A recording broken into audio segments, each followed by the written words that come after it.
Actualidad y Mercosur. Dos actores del Mercosur, Gustavo Segre y Miguel Ponce, juntos para brindarte la mejor información. La que necesitas para la toma de decisiones más acertadas. A partir de ahora y hasta las 20, Actualidad y Mercosur en Trade. Buenas tardes, señoras y señores, en un nuevo programa, una nueva edición de Actualidad y Mercosur desde la ciudad de San Pablo. Quien les habla, Gustavo Segre, con la compañía siempre de Miguel Ponce, que en este momento se encuentra imposibilitado de acompañarnos en esta primera media hora, pero lo hará en la próxima, con Marcelo D'Alessio en locución y controles, Agustín Martínez en la producción y Laura Baldino en la coordinación general, en esto que denominamos Actualidad y Mercosur hasta las 8 de la noche. Marcelo, ¿cuál es la temperatura que tenemos en la ciudad de Buenos Aires en este momento? Hola Gustavo, muy buenas tardes. Estamos con 13 grados 8, hace rato que estamos con esa temperatura, un día lluvioso, inestable, muy pegajoso te diría, y van a seguir siendo los días así, por lo que se ve en el pronóstico extendido. Continúa lloviendo porque nos avisaban algunas personas de la ciudad de Buenos Aires que la lluvia no estaba dando tregua. No estaba dando tregua y no da tregua, ahora dio una tregua, esta noche no llueve, mañana probablemente no llueva, pero ya el miércoles otra vez dice desmejorando y el jueves también. Bueno, por la segunda media hora vamos a analizar la cuestión de Argentina, las PASO, que fueron ayer la tapa, por supuesto, de atención, con algunas noticias aquí en Brasil, de hecho, sobre las elecciones en Argentina, sobre estas primarias y sobre siempre la consulta de qué harán los candidatos en relación al Mercosur y al comercio internacional. Si a vos te parece, sí, me ayudás, claro, Marcelo, que sí. Vamos a analizar la realidad brasilera, que está dando muchísimas noticias, no todas buenas, te diría que muy pocas buenas, y te hago un panorama y comparto con nuestros oyentes cómo está la situación en este momento. Nosotros nos venimos enterando a través tuyo fundamentalmente, porque vos sabés que Actualidad y Mercosur está colocando algunas noticias en primicia, porque luego que las tratamos los lunes de las 7 a las 8 de la noche, después son replicadas en algunos diarios y en otros programas de algunos colegas. Bien. Y por supuesto la realidad te va empujando. Claro. Acá todos los días tenemos alguna noticia, noticia esta en la mayoría de los casos vinculada con una pobreza terrible en la política brasilera, con un desgaste de la presidenta Dilma Rousseff, que es cada vez más complicada su situación, con algunas opciones de cómo pueda terminar esta situación, y ninguna es buena. Y ahí, pero cuando vos hablas de esto, lo dijiste algunas veces y nosotros te escuchamos con mucha atención, pero ¿hay posibilidad concreta de que ella tenga que abandonar el gobierno? Sí, hay varias posibilidades. Mirá, si te parece, te comento algunos temas de cómo está la situación y analizamos sobre la primera parte del programa si realmente Dilma puede llegar a tener que salir, sea a través de un juicio político, a través de una renuncia o a través de alguna otra posibilidad. Si yo te digo, Marcelo, en las próximas frases, cómo está la situación, vas a ver que realmente es alarmante. El Congreso está fuera de control. La situación de los partidos aliados, sobre todo, está bastante compleja. Según los jefes de las bancadas de cada uno de estos partidos, le han indicado a Dilma Rousseff y a su coordinador político, que es el vicepresidente Michel Temer, que los diputados no le están respondiendo.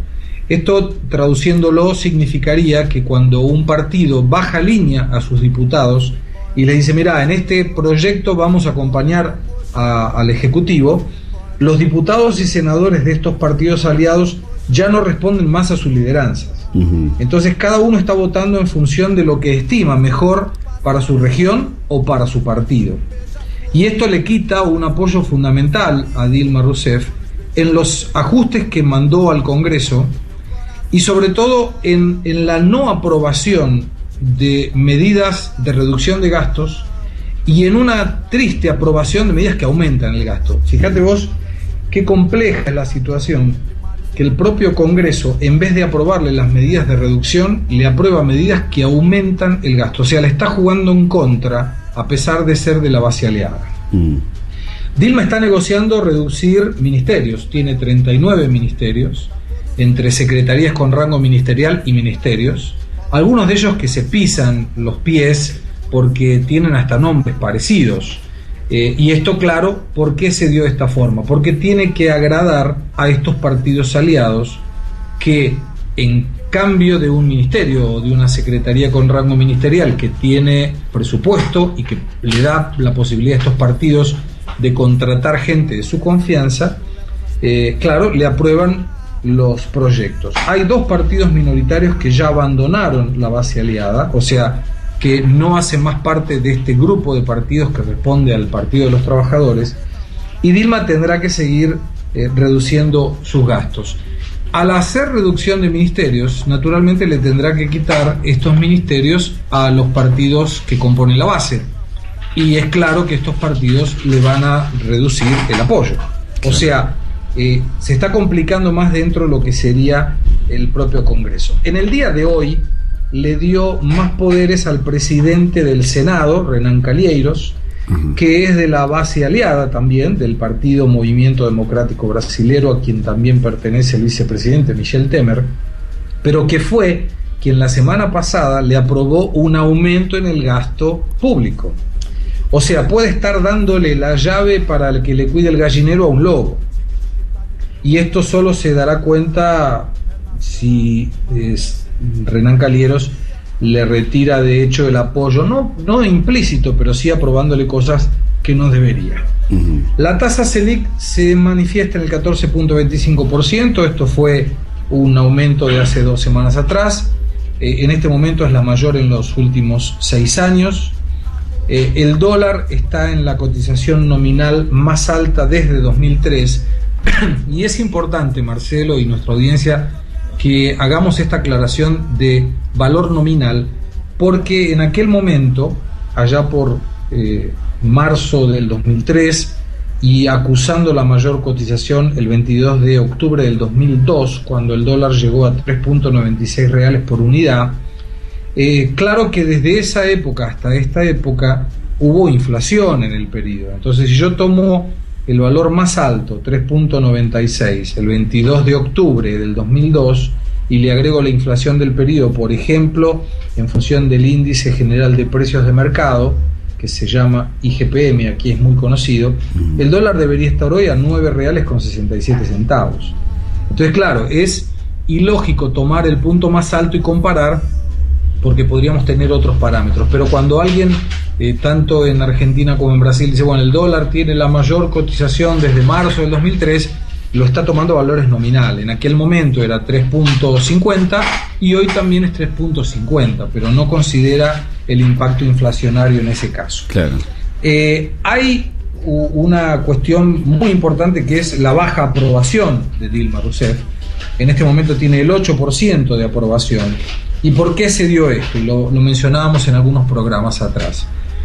Cuando Dilma gana en octubre del 2014, gana con un muy bajo porcentaje de diferencia entre los que no la votaron. O sea, el país quedó dividido. 50% menos un poquito no la quería, 50% más un poquito sí la quería, la eligió, y Dilma pasa a ser en segundo mandato presidente de la República Federativa de Brasil. El problema fue que esta gente que la apoya, cuando comenzó Dilma el segundo mandato, empezó a observar que las promesas de campaña no eran cumplidas. Entonces se aumentó la tasa de interés, se aumentó la nafta, se aumentó la tarifa pública. Tarifa de energía, por ejemplo, llegó a aumentar el 50%, pero unos días antes de la elección tuvo una reducción del 18%. Entonces fue un aspecto estrictamente electoral. Te bajo la energía para que veas que puedo hacer una reducción en tu gasto, vos que ganás pocos reales y que tenés algunas necesidades para llegar a fin de mes, inmediatamente después que gané la elección te la aumento mucho más de la que te bajé antes. O sea, no solamente no fueron cumplidas, sino que se hizo lo contrario a lo que se proponía en las campañas. Totalmente, claro. Lo contrario. Vos fíjate que una de las bases era mantener los beneficios sociales, y los redujo.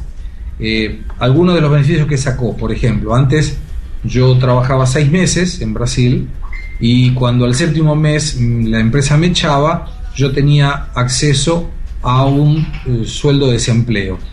Este sueldo de desempleo entonces lo tenía disponible si yo trabajaba 6 meses. Claro. Cuando ella asume el segundo mandato, manda la propuesta al Congreso para que en lugar de 6 pase a ser 18 meses. O sea que si yo trabajaba 6 meses y la empresa me echaba, no tenía seguro de desempleo. Claro. Tenía que trabajar 1 año y medio. Esto fue negociado al final, se negoció en 1 año, pero lo cierto es que retiró beneficios. Si yo antes, por ejemplo, estaba 15 días con algún parte médico, al día 16 podría solicitar que el INSS, el Instituto Nacional de Seguridad Social, me pagara el sueldo. A partir del proyecto de ley que envía Dilma al Congreso cuando gana el segundo mandato, ese plazo de 15 días fue ampliado para 30. Entonces retiró un montón de beneficios. Claro. Y esto generó que la gente que la votó dijo, no, pará, yo voté un proyecto de Dilma que no es el proyecto que Dilma me está mostrando ahora. Y de esta manera le retiró el apoyo y solamente el 8% en este momento la está apoyando. El 63% quiere que Dilma se vaya. Y la pregunta del millón es, ¿puede un gobierno que le quedan 3 años y medio conseguir continuar con su mandato con un 8% de aprobación solamente, que en términos relativos, y para hacer alguna comparación, es el peor indicador de aprobación de un presidente brasilero desde el retorno de la democracia? Fernando Collor de Mello, que renunció a su mandato a pocos días de ser expulsado por el juicio político que ya se había iniciado, tenía más aprobación que Dilma. Mira. Entonces, en la mejor opción va a llegar al final del mandato sin conseguir hacer reformas, porque el Congreso a este momento no le responde. Claro. Sin inversiones, porque le queda la pregunta al mercado si Dilma tendrá condiciones de seguir o tendrá que irse, sobre todo por 3 cuestiones que ya te las cuento antes de ir a la primera tanda. Sí. Y fundamentalmente contando los días para terminar. O sea, es muy difícil para un presidente que inicia su segundo mandato tener tan poca aprobación. La oposición contando de las costillas, por supuesto, y dependiendo de un partido, el PMDB, de su vicepresidente, que probablemente tenga a su esposa todas las noches diciéndole, vos podés ser el salvador de este lío y es mejor que vos asumas la presidencia. Y si el PMDB le retira el apoyo al Partido de los Trabajadores, pues innegablemente tendremos un problema muy serio políticamente hablando. El jueves pasado, y con esto concluyo esta parte, el jueves pasado tuvimos en el horario político, que sería como una cadena nacional, pero no es oficial del gobierno, el Partido de los Trabajadores hizo una defensa de su gestión con la participación del expresidente Lula y de Dilma Rousseff, que generó cacerolazos, prendidas y apagadas de las luces. La ciudad de San Pablo parecía un arbolito de Navidad de tantas protestas que había. Y lógico, la pregunta que vos me hacías es, ¿puede terminar Dilma debiendo retirarse del gobierno? Sí. Continúa teniendo 3 espadas de Damocles enormes. Una, la no aprobación de las cuentas por parte del Tribunal de Cuentas de la Unión, que eso deberá ocurrir en el mes de agosto.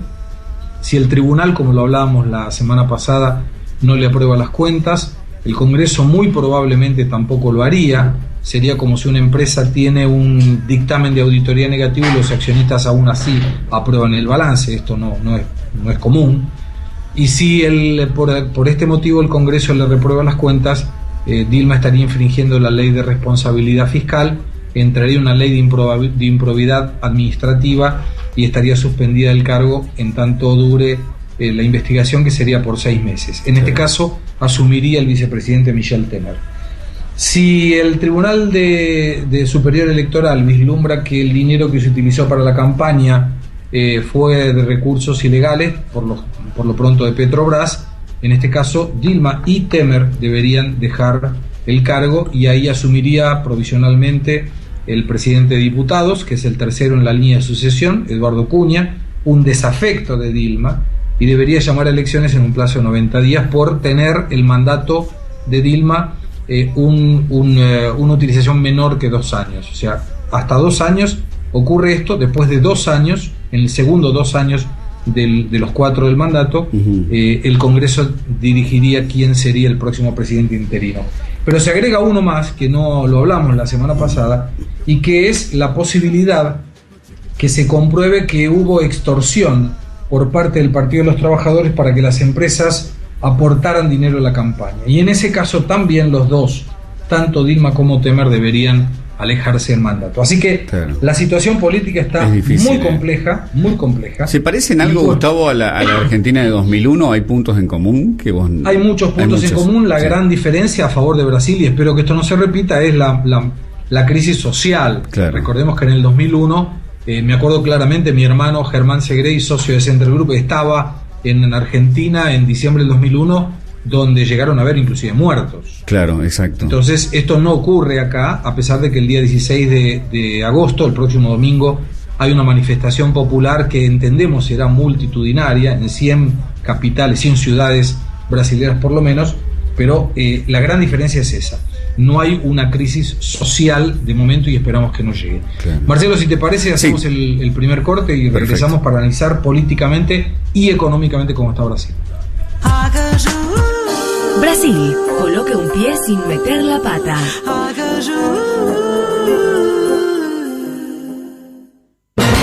El espacio donde convergen el factor económico, político, social y cultural. Ese momento del día para conectarte con la temática de tu agenda diaria. Conectate a Network, de martes a jueves a las 9, con la conducción de Elio Martínez.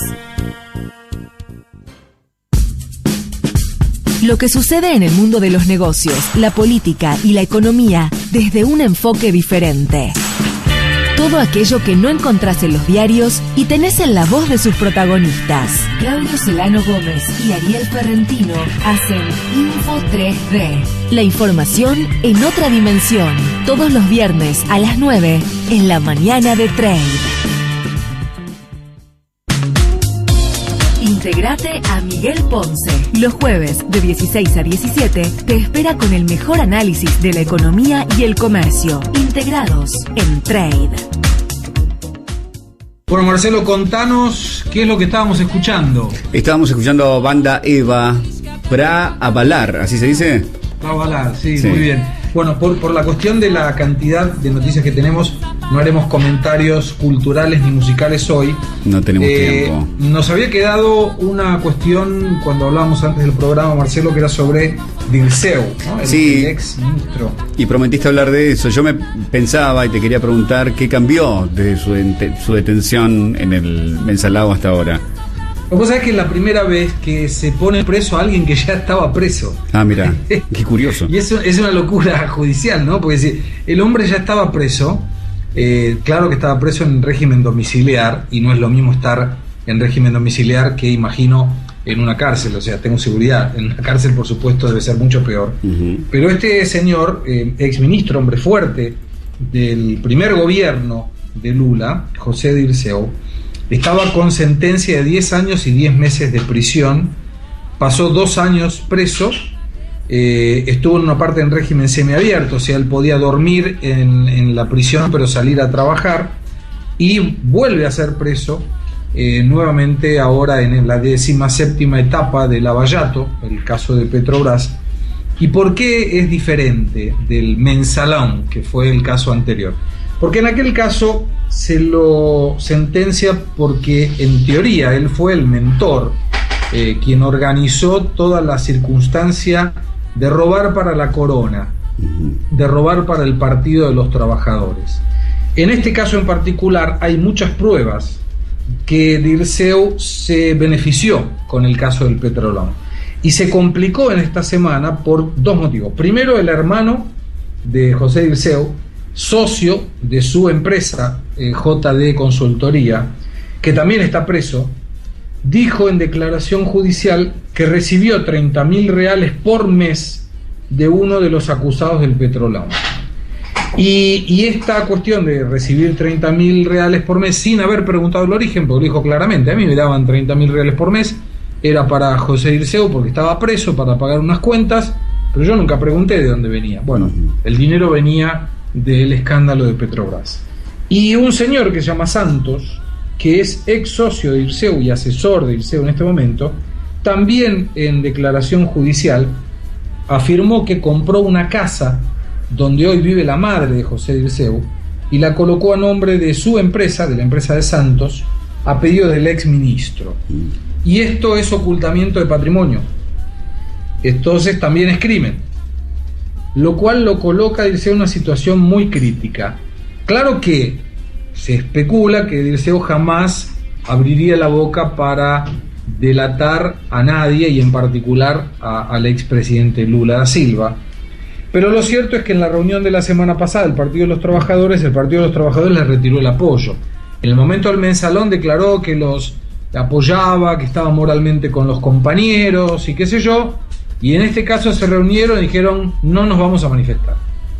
Con lo cual el Dirceu se puede llegar a sentir solo, y esto le abriría la puerta para una eventual delación o para una eventual colaboración con la justicia, o decir, mirá, yo de esta vez no voy solo, ya me morfé, hablando mal y pronto, 10 años y 10 meses, con lo cual, bueno, ahora díganme cómo me ayudan, ¿no? Así que hay que estar muy atento a esto. En la economía, rápidamente, hoy el dólar aflojó la presión, había tenido un aumento expresivo en las últimas 6 cotizaciones, hoy terminó a 3.44.3, pero si vos me preguntaras por qué bajó, pues, ojo que bajó bastante, casi el 2%, sí. Y es la mayor caída del dólar desde junio. Entonces es una noticia buena para los exportadores argentinos, pero lo cierto es que bajó porque no hubo malas noticias. Fíjate qué cosa de loco, o sea, todos los días había malas noticias. Como había malas noticias, la presión del dólar aumentaba. Como hoy no hubo malas noticias, entonces la presión disminuyó y el dólar bajó casi el 2%, terminó a 3.44.3. Ahora, eso afecta al comercio exterior exclusivamente, ¿no? Porque uno entiende que Brasil no está pendiente del dólar como nosotros.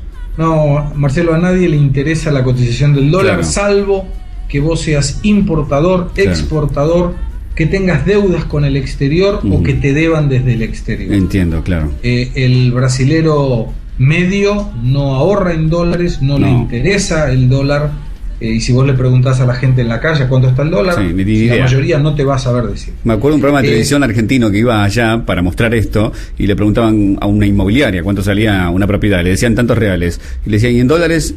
Bueno, no sé, la verdad que no se me había ocurrido hacer la cuenta siquiera. No lo hacen, claro. Y si vos traes dólares acá, la cotización seguramente va a ser muy mala, porque no te aceptan dólares en los negocios, ni en los taxis, ni en compras diversas. No es la moneda legal y no se permite la utilización del dólar. No hay cuenta corriente en dólares tampoco, ni plazos fijos en dólares. Ahora vos fíjate que, haciendo un análisis muy rápido de los indicadores brasileños, se han deteriorado muchísimo en los últimos meses.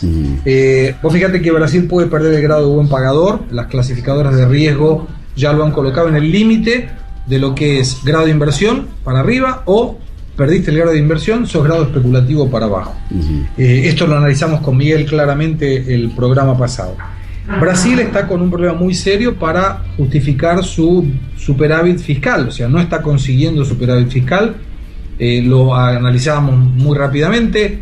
El gobierno aumenta la tasa de interés, se reduce la actividad económica, se reduce la demanda, y naturalmente la cantidad de impuestos que las empresas y los consumidores pagan porque compran menos es menor. Si los gastos públicos continúan en expansión, el Congreso le aumenta el gasto público, naturalmente la cuenta nunca cierra. Bueno, pero te damos un dato, Marcelo, y a nuestros oyentes. El déficit nominal, o sea, cuando yo tomo cuánto el gobierno recauda menos lo que gasta para mantener la estructura de gobierno, estamos nivelados o con un pequeño déficit. A eso le agrego los intereses de la deuda. Y cuando agrego los intereses de la deuda, me da que estoy en un déficit nominal de casi el 7% del Producto Bruto Interno, que es elevadísimo, es preocupante. Entonces esto, por supuesto, deja muy alerta a los inversores. Debe tener una pérdida de la economía del 2% en el año 2015, y de seguir así ya estamos en una pérdida también en el 2016 del 0.3%, lo que haría que en el 2015 ya Brasil termine en la 8ª posición mundial de las economías. Hoy es la 7ª economía, pero de cualquier manera hay más malas noticias. La primera, la inversión cayó en el 2014 el 4.4%.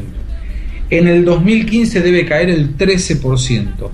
Y cuando uno no tiene inversión, el país no consigue mejorar su competitividad. Y esto es un problema muy serio para Brasil, porque el tipo de cambio lo puede ayudar a tener una mejora en las exportaciones y una complicación para las importaciones que permita un superávit comercial. Brasil este año debe volver a tener un expresivo superávit comercial, pero eso por sí solo no ayuda. Cuando nosotros decimos que si el dólar en Argentina se valorizara, el peso se desvalorizara, y esto posibilitaría que las exportaciones argentinas queden más competitivas, sí, es uno de los componentes de una exportación. Pero si vos tenés insumos que en dólares aumentan más por motivos de la inflación, esto no resuelve la ecuación en general. Brasil, de cualquier manera, nota positiva, continúa atractivo para el inversor extranjero desde el punto de vista de los mercados emergentes. Está tercero sobre 6, primero China, después India, tercero Brasil, cuarto México, quinto Singapur y sexto Corea del Sur. Pero de cualquier manera esto es sustentado ¿por qué? Por la reglamentación y la legislación, por la infraestructura, a pesar de que es el país con menos infraestructura de los 6 que mencioné. El caso de la corrupción le juega en contra, pero en India hay más corrupción y en Corea del Sur hay más corrupción que en Brasil. La protección a la propiedad intelectual es uno de los países que peor protección tiene, pero juega un papel de gobierno interesante, está en el 35%, contra China en igual proporción, Singapur con el 47%, o sea, hay una intervención del gobierno mucho mayor y esto complica las inversiones, y Corea del Sur 39%. Seguimos teniendo una cantidad de reservas expresiva. Brasil continúa con prácticamente 380.000 millones de dólares, y esto es bueno, y podremos analizar esto con más detalle en el próximo programa.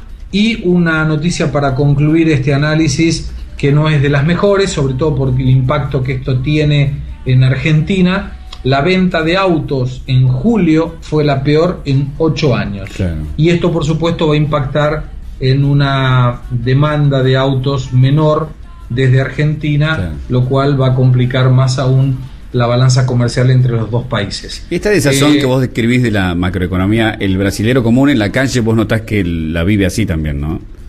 Está hoy preocupado, Marcelo, porque sí, vos fíjate que un dato que hoy compartíamos con Germán, los sindicatos, que son donde se homologan los despidos, cuando una empresa despide a alguien se homologa en el sindicato, han contratado gente porque no les alcanza la gente que tiene de tantas homologaciones de despido que están teniendo. Claro. O sea, la única base de contratación en este momento son los sindicatos para homologar despidos. Fíjate qué incongruencia. Con lo cual la gente, claro, se ve que tenés un amigo o vos o un pariente que ha sido despedido, y esto contrae más la demanda. Entonces no se especula que esto pueda ser solucionado, te diría hoy, ni en el 2015 por supuesto, y si hay alguna mejora sería en el segundo semestre del 2016. Esto sí, Dilma consigue revertir esta falta de apoyo en el Congreso y esta poca aprobación de la población. Así que la situación está complicada. Por supuesto iremos acompañando en todos los programas de Actualidad Mercosur, a pesar de que el próximo lunes es feriado en Argentina y no tendremos el programa. Exacto. Pero en todos y cada uno de los programas de Trade Radio iremos actualizando la cuestión. Si te parece, hacemos la segunda pausa y ya nos comunicamos nuevamente entonces por teléfono con Miguel Ponce. Perfecto. Mercosur, la información más estratégica con los mejores protagonistas. Gustavo Segre y Miguel Ponce. Trade, espacio publicitario.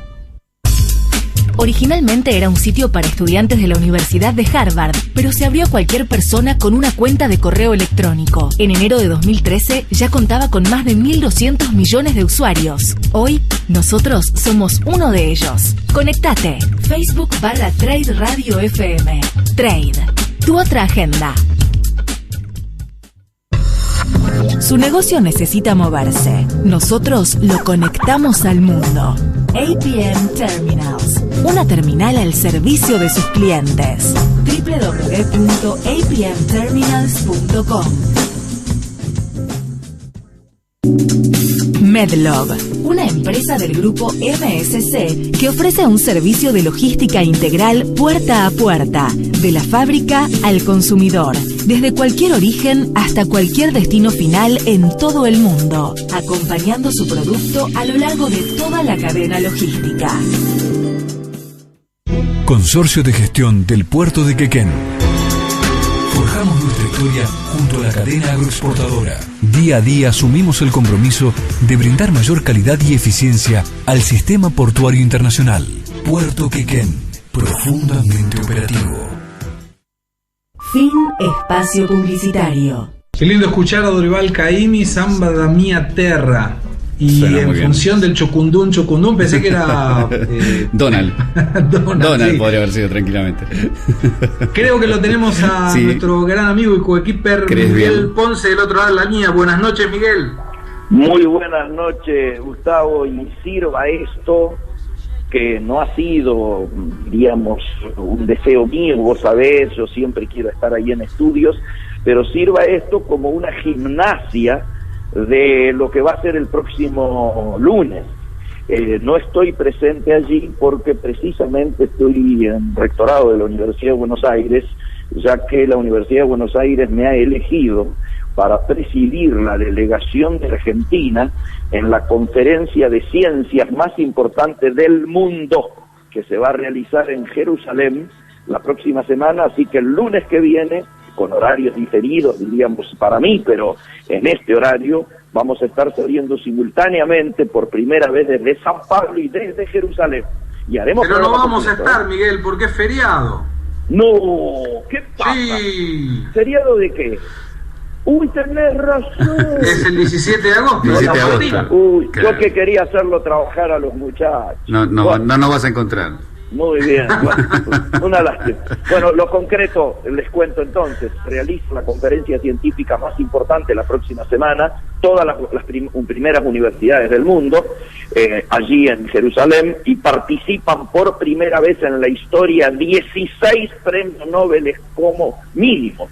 Esto es mirar el mundo en términos científicos para los próximos 50, 100 años hacia adelante.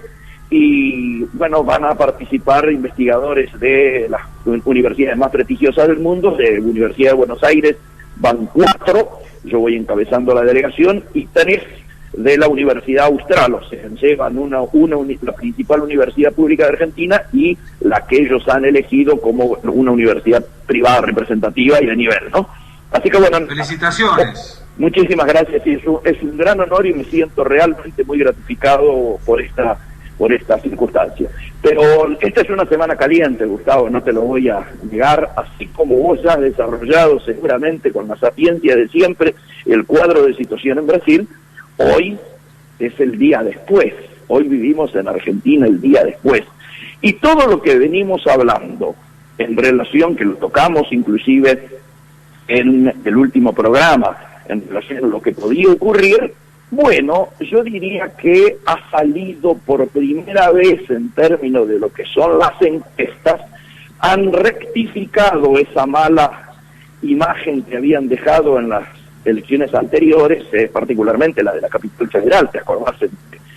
Cuando participó Lustó y Rodríguez Larreta, donde hubo errores groseros. Esta vez las encuestas más o menos han estado al nivel de lo que todo el mundo espera, ¿no es cierto? Y desea, que es poder ayudarnos a escudriñar el futuro inmediato, y en este caso las elecciones. Obviamente hay un escenario nuevo, un escenario que tiene sus bemoles. El triunfo de Scioli como único candidato del Frente para la Victoria, algunos lo leen como una situación de ventaja, ¿no es cierto?, en relación a los demás competidores. Otros, en cambio, ven que al haberse roto aparentemente una polarización que se creía más profunda entre lo que podría ser el Frente Cambiemos, ¿no es cierto?, y el triunfo de Macri, ahora consagrado ya como candidato presidencial, se pensaba que con esto nuevo, este irruptivo de Massa pasa a ser un poco, al triunfar sobre De la Sota y quedar como tercera alternativa, pasa a ser un poco la llave de un intríngulis muy particular que tiene, yo te diría, costados que en todo caso se va a ir viendo con las semanas cuán acertado resultó al interior de la provincia de Buenos Aires la elección de Aníbal Fernández como candidato a gobernador versus la del presidente de la Cámara de Diputados Domínguez, que por supuesto era el preferido, se supone, de Scioli y del Papa, por un lado, versus esta situación que desde la denuncia de la Nata que contáramos en el programa anterior hasta hoy, muchos dicen que es un salvavidas de plomo para la candidatura presidencial de Scioli. Es decir, es obvio de que Aníbal Fernández ha llegado al techo, mientras que la pregunta es: los votos de Domínguez más los votos de Massa no pueden llegar a juntarse en un único planteo del peronismo no kirchnerista, y entonces restarle a Scioli por un lado y sumarle a Massa por otro. Esta es la gran incógnita. Nadie sabe cómo va a resultar la próxima elección, porque no hay, diríamos, elementos que permitan pensar que todos los votos que hoy fueron contra Aníbal, mañana estén votándolo a Aníbal. Ha habido mucha, diríamos, sensación de enfrentamiento virulento, con acusaciones muy pesadas de consumo, de tráfico, y además porque, por supuesto, esto tenemos que mirarlo, como siempre decimos, como una película y no como una fotografía, y la causa seguramente va a seguir, y la Nata es muy posible que alguno de estos domingos se descuelgue con algo que implique avanzar en la investigación de esto que él mismo destapara, y por lo tanto, digo, para no abundar más en detalles, tenemos que ubicarnos como observadores objetivos, tratar de llevar información más que elucubraciones posibles, pero objetivamente se ha abierto una incógnita, se han clarificado ahora ya todas las fórmulas, hay algunas sorpresas como el triunfo en la izquierda, la derrota del histórico candidato, del eterno candidato Altamira en manos del Chiste del Caño, y bueno, el rol que jugó Margarita Stolbizer, la no entrada de Reutemann como senador en Santa Fe, hay el triunfo de Gerardo Morales en la provincia de Jujuy, ¿no es cierto?, al día siguiente o 2 días después de que hubo ese tiroteo, ¿no es cierto?, con la militancia radical. Miguel, te interrumpo un segundo. ¿Reutemann no entró como senador? No entró como senador, salió segundo. Sí, o sea que no va a estar en las elecciones de octubre. Usó una frase: me volví a quedar sin nafta. Él mismo la usó, increíblemente, recordándonos a todos esa vocación de segundo que tenía, ¿no? Sí, él mismo hizo estas declaraciones, están en algún medio o en algún portal en el día de hoy, no sé si llegaron a salir en los días de la mañana, pero sí. El otro caso importante es el de Máximo, que era su primera candidatura, y si bien Scioli gana en Santa Cruz, el frente que se le opone al kirchnerismo y al peronismo en la provincia, liderado por la Unión Cívica Radical, le gana la diputación a Máximo, que por supuesto va a ser diputado igual, pero digo, le gana, con lo cual Máximo, que lee que mucha gente, Scioli habría dado la orden de cortar boleta, y ya salió furibundo a hacer declaraciones contra su candidato presidencial, en una muestra de torpeza que seguramente está vinculado más a su inexperiencia política que a su deseo más íntimo, ¿no? Salió a hablar desde las tripas, como dicen algunos, y desde el corazón, más que desde el cerebro, ¿no? Pero bueno, estas son las circunstancias así más curiosas que en todo caso podemos agregar y que no alteran el panorama general que hemos descrito en el inicio en sus trazos más gruesos. Creo que sí, que hay que mirar muy dinámicamente qué va a ocurrir con la economía. La economía, vos sabés, se habla de que ahora sí empezaría el veranillo de consumo. se cree que vamos a tener una inflación un poco mayor, pero que nunca va a haber habido tantos pesos en el mercado como los que va a haber ahora, y por lo tanto se prevé un alza en el consumo y una mini reactivación, si es que se puede llamar así. Como son y 45, yo haría una pequeña intervalo, si te parece, Gustavo, y volvemos en segundo. Dale, por supuesto, Marcelo, todo tuyo. Brasil, Uruguay, Paraguay, Venezuela, Argentina. Todo lo que hay que saber para operar en el Mercosur.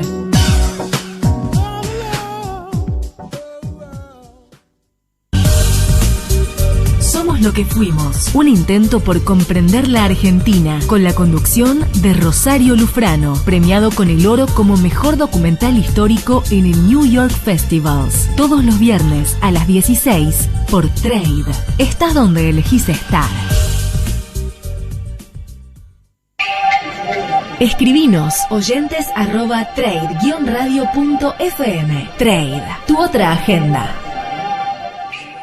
Miguel, sabés que estábamos escuchando a Tim Maya, gustaba tanto, digo, parece más un bolero que un tango. Una vez me decía un admirador del tango y del bolero, me dice, ¿sabés cuál es la diferencia entre el bolero y el tango? ¿Vos sabés la diferencia, Miguel? El tango es tiene origen rioplatense. El bolero es más centroamericano, es más tirando hacia... Vos tenés razón desde lo académico. Pero vos decís algo más coloquial, me parece, Gustavo. Sí, mirá la diferencia. En el bolero, la mujer se está yendo. Claro. Y en el tango, se fue. Y no va a volver más, además. Muy bueno. Esto es más tipo tango, porque dice, no sé por qué te fuiste sin avisarme, sería la traducción, ¿no? Y a mí que vos me gustabas tanto. Pero bueno, se le fue. Vaya, pobre, se le fue. Yo hoy quiero expresamente felicitarlos por la música. Los dos que escuché, el anterior y buenísimos. Supongo que todo el programa ha sido así, ¿no? Sí, es que habían tantas pálidas, Miguel, desde lo brasilero. Sí, Argentina, digamos que no, porque bueno, todas las elecciones es una fiesta democrática, al margen de los resultados, la verdad que da gusto poder participar, ¿no? Poder votar. Claro. A pesar de que según el ministro Lack la votación era secreta, ¿no? Muy bueno. Otra de las perlillas que me olvidé de tocar, de las apostillas, como podríamos decir. Es increíble que un ministro no sepa lo que significa, ¿no? Pero bueno, a veces uno tiene también algunos lapsus. Acá me consultaban muchos sobre esta cuestión de las primarias abiertas, simultáneas y obligatorias, que bueno, por supuesto, yo soy la voz de los brasileros que se preocupan por Argentina y me gustaría preguntarte, Miguel, una cuestión. Hubo muy poca gente, desde el punto de vista del padrón, 32 millones de personas, los votos totales fueron 20.850.000 en números redondos, que representa el 73%, y me preguntaban acá, ¿por qué tan poca gente votó en relación al tamaño del padrón electoral? Bueno, dos motivos. Primero, relativizar el que sea tan poca. O sea, al comienzo de la tarde, cuando recién se cerraron los comicios, se llegó a decir que apenas había superado el 50%. Después nos enteramos que en realidad superó el 70%. Eso es poco, pero no está tan mal. Teniendo en cuenta que había vastas zonas inundadas, un temporal muy importante en la Argentina de esa situación, que generó que muchas personas no pudieran directamente llegar. Hubo muchos cambios de lugares de votación, porque a los lugares previstos, preadjudicados, no se podía llegar por estar aislados por el agua. Pero además yo creo que empieza a darse otra situación, que es una suerte de hartazgo. Ya en Buenos Aires hemos votado 5 veces y posiblemente votemos 7 en lo que va del año. ¿Ves? Entonces hay una suerte de saturación, algunos dicen un abuso, por más que todas están enmarcadas en la ley, digamos. Y como además otro hecho que está ocurriendo es que no hay sanciones, pese a que el voto es obligatorio. Se supone que si es obligatorio y vos no vas, alguna sanción hay. Son sanciones pecuniarias o sanciones para alguna gente de la administración pública, pero en realidad no se está aplicando. Entonces, si tu vecino, o vos te enterás que tu vecino no fue a votar y al día siguiente sigue su vida normalmente, y en la que viene, si ese día te levantaste un poquito atravesado, a lo mejor no vas. Tiene mucho que ver con la conciencia cívica. Por eso digo, es poco en términos comparativos a otras elecciones, sin duda, y a los valores históricos. No es tampoco si se tiene en cuenta esta circunstancia a la que hacemos referencia, ¿no? Ahora, lo bueno de estas PASO es que todos ganan, ¿no? Porque si vos agarrás las estadísticas de los resultados, dependiendo de cómo es, todos tienen una forma de ver una victoria. Sí, claro. Acá es como si en el día de ayer, yo creo que hay mucho de marketing y mucho de cierto, y en algunos casos de conveniencia. Nadie quiere admitir derrota. Aún los derrotados, de una u otra manera, se ubican en el rol de que ayudaron a mejorar la posición del espacio en el que se encontraban. Digo, el mejor ejemplo es el gallego de la Sota. De la Sota pierde frente a Massa, lo cual no es una sorpresa, y rápidamente sale a sumarse a los festejos, ¿no es cierto?, de que el espacio rompió la bipolaridad, esa bipolaridad planteada a priori como tan importante. Sanz, ¿qué hace? Consiguiendo los guarismos más bajos en la historia del radicalismo. Sin embargo, media hora después está festejando junto a Carrió, que por supuesto sacó menos todavía que Sanz, y están festejando al lado de Macri como si todo esto hubiera sido una puesta en escena para la candidatura de Mauricio. Donde en el búnker de Mauricio, queda claro. Esto ya estaba hablado inclusive previamente. A ver, en términos históricos, y seguramente para los amigos de Brasil que nos pueden estar escuchando, estas próximas elecciones nacionales, por culpa, llamémosle así, de la actual conducción del radicalismo, logran algo histórico. Desde el nacimiento de la Unión Cívica Radical, desde el surgimiento de la ley Sáenz Peña, nunca hubo una elección presidencial donde la Unión Cívica Radical no participara, no tuviera su propio candidato. Esta vez sí. Wow. Digo, yo sé que a mucha gente estudiosa de la historia esto no le va a ser menor, ¿se entiende? Ahora, prácticamente entonces se restringen las elecciones a todos candidatos de un mismo partido fuente, ¿no? Bueno, si uno ubica a Macri, no lo puede claramente decir que es de un único partido. Margarita Stolbizer también tiene origen radical. Y el chico del Caño, por supuesto, pertenece al trotskismo más tradicional de la Argentina. Entonces, pero sí, entre Massa y Scioli, obviamente, tienen ese origen y esa pertenencia. Y lamentablemente, Gustavo y los amigos que nos escuchan, se vuelve a fortificar un viejo apotegma, ¿no es cierto?, que no casualmente se repite, que es que el peronismo no sabe existir si no es gobernando, y que este país no puede ser gobernado si no es por el peronismo. Y así llevamos años y décadas, ¿no es cierto? La situación de la provincia de Buenos Aires era patética. La gente no pudiendo ir a votar por obras de infraestructura que podrían haber solucionado este tema y que en conjunto hubieran significado una erogación inferior al tercio de lo gastado en publicidad electoral. ¿Se entiende de lo que estamos hablando? Y ahora, Miguel, una de las cosas que acá siempre me cuestionaba es por qué Macri y Massa no se habían aliado en estas PASO, como en algún momento Massa creo que había sugerido de hacer una interna de la oposición, ¿no? Sí, señor. Y en ese momento tuvo su rol más fuerte Durán Barba, ¿no es cierto?, el asesor presidencial o el asesor de la campaña, que le aconsejó a Mauricio esto de la pureza de no mezclarse con el peronismo, de ir solos.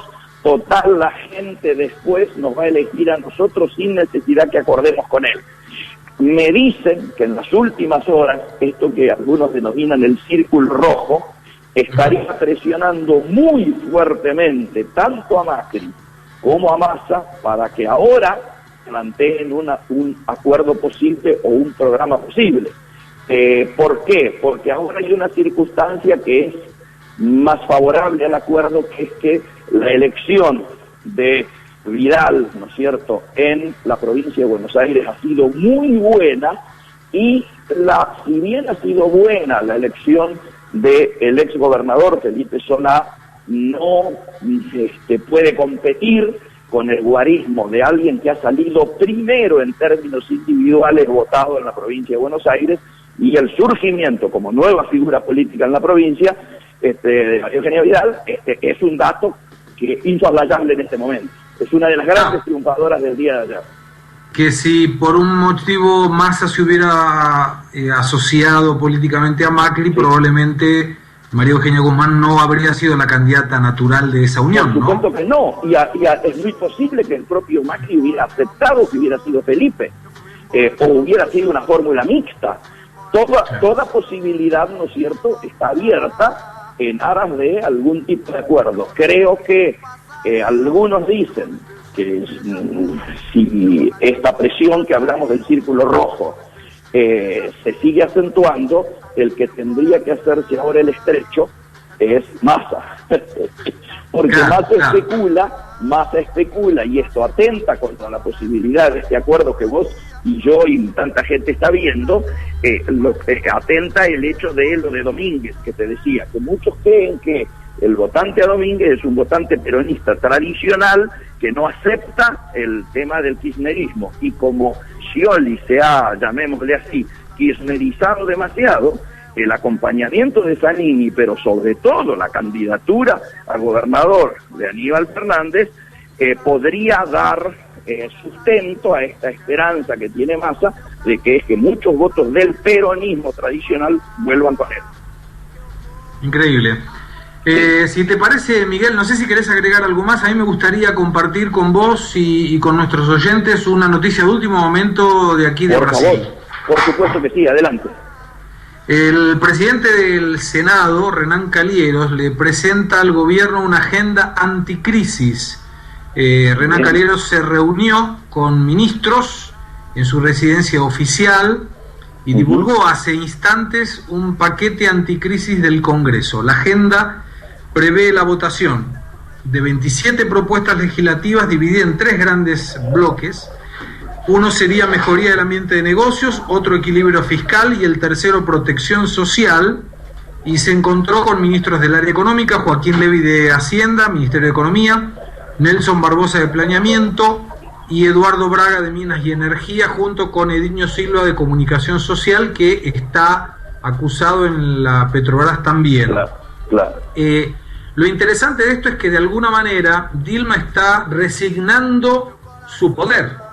Sin duda. Porque en función de apoyo le está pasando el poder que tendría. Vos fíjate que es el presidente del Senado que se reúne con los ministros. Sí, pero me dice algún amigo que el fin de semana hablé, empresario de primer nivel de allá de Brasil, que le han hecho llegar a él, al presidente del Senado, le han hecho llegar propuestas las grandes gremiales empresarias, de cara precisamente como condición para mantener a Dilma en el gobierno y la estabilidad. Es que necesita el apoyo del PMD. La pregunta es, ¿será que lo apoya Renan Calheiros a cambio de qué? ¿De nada? Raro, ¿no? No creo que la seguimos en la próxima semana, Miguel, y por último, acá le mencionaba, el día 16 de agosto habrá una gran manifestación popular contra Dilma y contra la corrupción en día domingo. ¿Sabés qué día el Partido de los Trabajadores pretende hacer una manifestación de apoyo? El día 20. Día de semana. Es una cosa.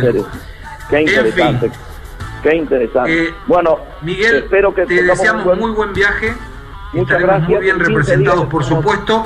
Y nos volvemos a encontrar en Actualidad y Mercosur el lunes 24 de agosto con muchísimas noticias, esperamos que mucho mejor que en estas últimas semanas, en esto que denominamos Actualidad de Mercosur, con el apoyo de siempre de Marcelo D'Alessio en la locución y en los controles, Agustín Martínez en la producción y Laura Baldino en la coordinación general. Correcto. Miguel, un gran abrazo. Gracias, igualmente, y aprovecho para pedirle a los amigos, lo hago al aire por la confianza que tenemos, que me envíen el audio y el MP3 para que mañana podamos difundirlo como siempre. Acá está tomado nota, Agustín, listo. Muchísimas gracias. Abrazo grande para los dos. Para todos. Hasta luego. Saludos. Chao. Esto fue Actualidad y Mercosur.